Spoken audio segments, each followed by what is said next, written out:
All right, 28-21 Seahawks victory, back on top of the NFC West, and it felt great to see the Hawks bounce back in their new stadium named Lumen Field. Defense played their best game this season, so let's start off with that. Uh, Out both starting corners, Shaquille Griffin and Quentin Dunbar. Had Trey Flowers, DJ Reed, and Ugo Amadi play most of the snaps last night. And they had to be aggressive this game. The defensive line did what I wanted to see, and that was make Kyler small and make him pass the ball a lot more. Really limited his rushing yards last night. Make him throw the ball, eliminate the downfield throws to Hopkins. That's definitely something I noticed last night. Only held him to 51 receiving yards. Carlos Dunlap had 2 sacks. He's had 3 sacks in 3 games. The safeties played very well last night. And Pete said today that Ken Norton had a defensive meeting where every player rattled off their assignments and who they needed to be communicating with. And Pete said that was a clear turning point. So what impressed you most on defense? Like you said, just being, not even hearing that conversation. That's the first I've heard of that Pete and Ken have those guys. That's the game within the game. You sign up for, at the end of the day, it's your job, it's a business. Take care of your job. Don't try to do anybody else's job. Just take care of your job. That, knowing where you're going with communication, things like that, that's the game. You got to talk, and when you're talking, even if you're wrong, at least there's 2 of you kind of on the same page, right? Or 3 of you, whatever it might be. So good to hear. And that all just showed, last night was impressed with some of the key plays they made. And like you said, there wasn't the big plays given up. Like, you know what I mean? There was a couple of good throws. I seen Kyler throw a corner route to the tight end where he kind of threw it and ducked and all this stuff and got hit, and great pass. As a defense, if he's got to make those kind of throws all game, that's what you like to see, right? Getting that pressure in his face and things like that. And his shoulder, he got landed on quite a bit. And you hate to see injuries, but it's part of the game. You don't purposely do it, but maybe that threw him off. But still, once again, like to see the pressure and getting the hits on him and making him do things and not just standing back there playing pitch and catch with the receiver. The young guys getting in there play, Reed and Amadi, enjoyed seeing them play. And, Quentin Dunbar, he was hurt. He went on IR.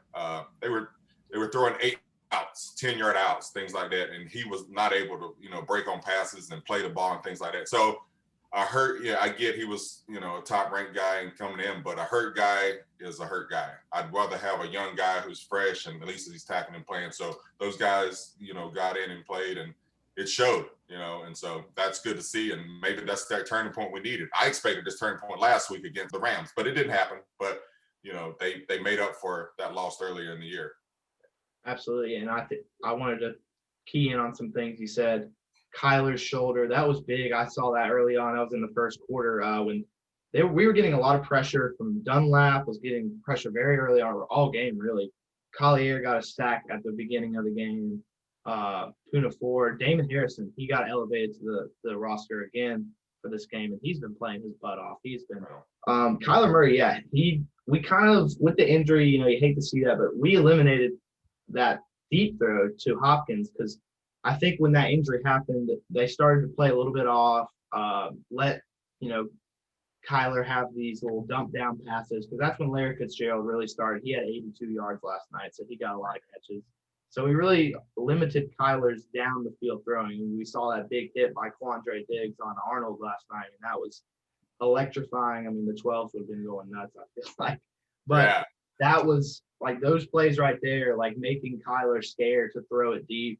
That's the defense that I've seen these past 5-10 years, and that's the defense I love to see. And Pete knows they can play good football like that, so loved what I saw from the defense. It could even have been a more defensive game because that drive where they had 2 15-yard penalties on 2 all-pro players with Diggs and then Bobby bringing the horse collar. Yep. That was, those are drive killers and things like that. Those are 3 and outs, and that's the momentum in the game where you could have, it could have been a 23-7 game or 30-10 game, but those 2 penalties on one drive by 2 of your better players kept them in the game and kind of shifted up momentum. Not that I was worried that we're going to lose the game, but enough to keep them in the game to make it like the game ended up being. Instead of a 1-score goal, it could have been easily a 2-3 score game.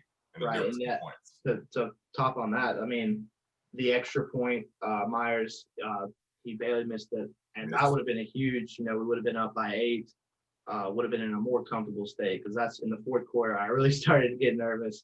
I was like, oh, it's happening again. Yeah, but that's that's the difference in the game with being up in the game and then coming from behind in the game, especially with our team that we have this year. And so, like I said, I was never nervous because after all that, we were still up, and I honestly I thought we were going into overtime that last drive. I really did. I was at my buddy's house and I was like, oh, here we go. This typical backyard burner, comes down to the last drive, last score. And I thought, with Arizona scoring, something funny was going to happen, and but it didn't. I'm glad it didn't come down to that. But that's when it comes down. There's so many teams that couldn't do a Carlos Dunlap or get off the field and things like that, get with a sack and end the game on fourth down and stuff like that. So good to see that things happening. Hopefully, this is with everything that happened, they figure it out and be able to keep up with that number one offense that we have. Right, and an interesting stat coming into the game, they showed it last night. The Seahawks were 63-1 when leading at the half with Russell Wilson, Right. And that one loss came week 7 against the Cardinals this year.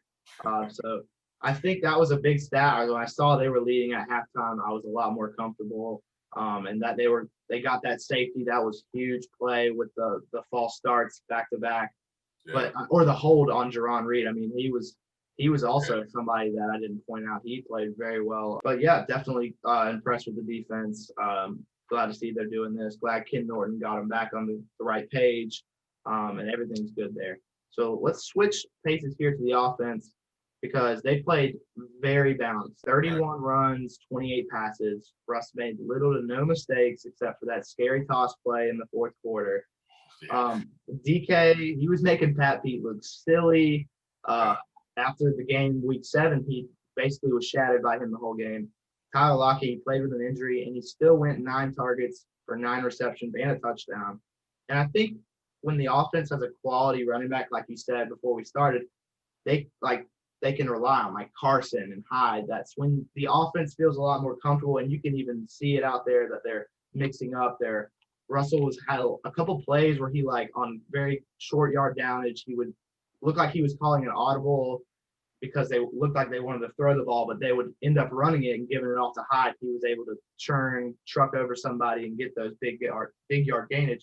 And we saw Bo Scarborough was elevated from the practice squad. He got really involved. And DJ Dallas, he didn't get as involved, but he had a lot of good first downs. What impressed you about the offense? One, I was nervous coming in because I guess I wasn't doing my homework or paying attention, but seeing where the rookie from LSU was starting at center, I was like, oh boy, what's going, in my head. But then again, Arizona had just lost Corey Peters season-ending surgery, so I seen us, with the ground and pound, but then that kind of threw me off. But he had some penalties and stuff like that, and it's just playing out of position. But still, I'm nervous. I'm still nervous about that. Where it's enough for a rookie to play offensive line without any kind of preseason and stuff. And yeah, he played pretty good up until now. And then you move in positions. That's huge, and especially with a guy that has to touch the ball like the quarterback 67 times a game. Those he handles the ball every play. So I worried about that, the snaps and things. And there was a couple of times the ball was on the ground and mishaps, but we were able to recover those. So was nervous about that, and a little bit of those things kind of showed in the game, with the penalties and kind of ball in the game and snaps. But played well. They were able to overcome it with all that. Yeah, once again, even with all that things happened, the game was still never out of hand with us. It was close, and so was impressed by that. But still, like I said. Before I go with that, was impressed with the way they were running. You could just tell by that first drive the way Hyde was running, the difference in the game. I knew right then and there, if he stays healthy and is able to finish the game, and you don't know coming off injury how you're gonna be without weeks of contact. But played well. Was hitting the hole, hitting it, trucking guys, making guys miss, making guys get out of the way. So that's the Seahawk football that you've seen, and then everything else kind of played out. Even that first touchdown. You let Russell scramble around a little bit. He took a hit at the end, but then was able to catch Metcalf in the back of the end zone. So that's the way we play. We don't we can run the ball, get the defense on their heels, and then you got man coverage with Buda Baker on Metcalf. I mean, on anybody come across the field, he's going to make them look bad. So the ball was thrown, but Russ is not sitting in the pocket trying to throw in the double, triple coverage, like we were playing behind and things like that. So that's the difference in the game. And went down and scored and that first drive, and was excited to see those guys run the ball. But then again, right tackle goes down. Brandon Shell on the sideline, a little toss play, trying to run the ball and things like that. So he got rolled up. Doesn't look like too bad, but looked like enough, maybe a week or two. And don't know the young guy that came in behind him is number 74, but Cedric Bouye or Bouye. Okay. Right. Maybe out of position kind of, but still fresh. And it was towards the end of the game, didn't play a factor, but still a guy getting some touches, and probably is going to play this week. And still, that's another piece on the offensive line that we're going to have to play and figure out with, coming up. So really impressed with the way there was, like you said, Russell played a great game, no turnovers, no big mistakes, so kind of, balls here and there, but well-balanced game. He was able to play within himself and make things happen, and, kind of play Russ ball where he wasn't able to force to throw the ball into tight coverage and things like that, and just play the balanced game. So we had to see how these injuries go on the line and the little shakeups with guys that's coming towards the end of the season. Those things play a part. You're trying to settle. You think now the defense kind of playing it good and the offense been rolling, and then you have a couple injuries that could shake up things. So, they'll figure it out, but some things that I worry about just from outside looking in. Absolutely. And, with the injuries, so Monday they have Philadelphia at Philadelphia. Greg Olsen possibly out for the season. Yeah, terrible. Shell left the game. He has a sprained ankle, so that you're right. It's probably going to be about a week or two. They said Carson should be back. Shaquille Griffin should be back. Vincent Mayo will be fully healthy. And that means with Olsen being out, Disley and Hollister, and even the rookie Colby Parkinson will be probably elevated, and we might get to see him a little bit. Disley, Hollister, Parkinson should be interesting to see. But basically, they have a bye week with all this time to prepare. How do you feel about Seattle against Philadelphia? I view this kind of as a trap game. So what do you? No. I don't think. Yeah, maybe in a different year, different setting, trap game, but not this one. I think we've always had good success going to Philly, but no. Then again, let me take that back. Just because that defensive line, I just ran that with Brandon Graham and Fletcher Cox, and then the other couple guys. That for a team like I was just stating that got some shakeups in the offensive line. Those guys right there can kind of can be the difference in the game, especially like I said with Cox and Brandon Graham, because I played against both those guys, and I'm glad. Like I said, I'm glad I'm still sitting over here, because that was some years ago, and those guys are still playing at a high level. So yeah, they're 3-5-1 and having their struggles on offense, but I always look at the defensive line, especially like those. That's NFC East. They've been built on that for years. They try to blitz as less as they can and let the defensive line handle that. Now, like I said, with possibility of Brandon Shell, even if he comes back being kind of nicked up with an ankle injury, that's plays into Brandon Graham's kind of hands as far as and then Fletcher Cox on the same side with either the rookie coming back or or whoever's in there under the second week of a right guard. So those things matter. And if you can control one side of the ball, like I said, with that right side and kind of play that in your hands, that changes the game. So could be a trap game, but hopefully, knowing Pete and them, they prepare for that, knowing the different divisions, kind of what they play together, how they are based on. And like I said, they know that pretty sure we're going to hear Pete say, we got to take care of that defensive line first and then figure everything out from there. So could be, depending on the weather, it could be, we always go to Philly, especially this late in the year, could be some snow, some wet and things like that. But getting our guys back, getting Carlos Hyde and, being able to run the ball and, play action and things like that could be a low scoring, kind of 8 to 10 play, 12 play drives that you're going to have to figure out to beat this team. But, and they're fighting. They're still in it in their division. It's kind of like we were back in 2010. Somebody might be 800 or less winning division, but hey, somebody out of that division has to go to the playoffs. So they're still in it. And they're in a dog fight, and they're not going to quit. They're going to be ready to play. They know who they've got coming in, one of the number 3 team in the NFC. So they want to embarrass them, right? They want to be that trap game and get a win and keep it in the division and put you in the loss column. And something I'm looking forward to, I mean, everyone looks forward to Russell. Obviously, he's on an MVP race this year, and everyone's looking to see how he's going to play. Pressure's on him, but pressure doesn't mean anything to Russell. He ignores that stuff. He's the type of player that he's focused on the game. He's focused about getting touchdowns. He wants to win the game. That's Russell. So the matchup I'm looking at, I am worried about the D-line, and they're coming at, if Shell plays with that injury, that's going to be very tough to have. They also have Derek Barnett and Malik Jackson. There you go. Forgot about Malik Jackson. They picked up in free agency. Absolutely.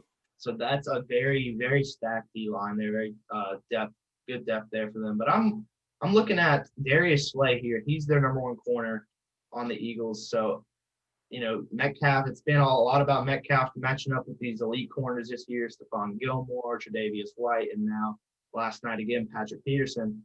But he's been prevailing. He's been, as a sophomore receiver, he's been doing the most out there. And, as well as hopefully Lockett will be fully healthy for that game because we need those two. But yeah, I'm focused really on the receiving game mainly just because we're going to have Carson hopefully back and Hyde's healthy. So the running game should be great.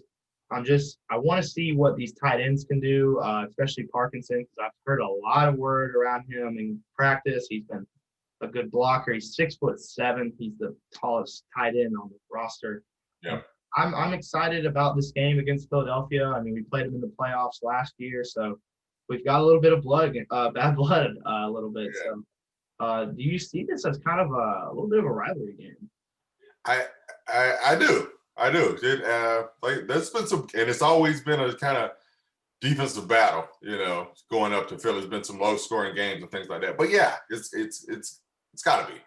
I think he's a little bit younger than Russell and stuff. They're gonna try to compare quarterbacks and all that stuff. But yeah, the NFC East has always been kind of a rival for us. Like I said, those defensive lines and things like that. But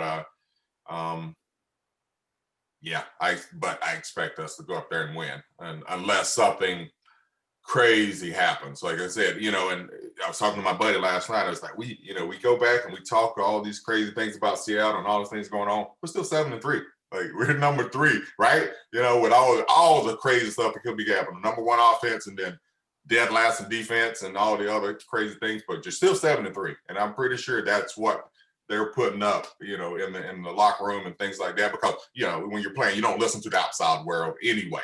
But kind of. But within, once you walk in the building, everybody, those 53, 65 guys, plus the coaches and that staff, you're all on the same page. We're 7-3 guys. Like, forget what everybody's saying and all that. We're getting all that flight. We're still 7-3. And so, we're in a tough division. But, looking forward to seeing those guys play. Hopefully it snows, and hopefully Carson's back, and hopefully he's, Carson can be back. But the way I've seen Hyde run, I can live with giving literally splitting the reps, giving Carson 8 to 10 touches, just because there's no reason to rush back. We need you for the long haul. And Hyde is more than capable. He rushed for 1,000 yards last year. He's a starter in this league on any other team, right? And so we got 2 of those guys on our team. So, it's shown that Carson's come back kind of a game or 2, and it's kind of been nagging and maybe limped off for a little bit and all that. Just play it out. I hate to see Scarborough got hurt last night towards the game because he was running well and didn't even know he was active until I seen 40 in the game. I was like, wow, look good, different kind of change of pace back, different than Dallas.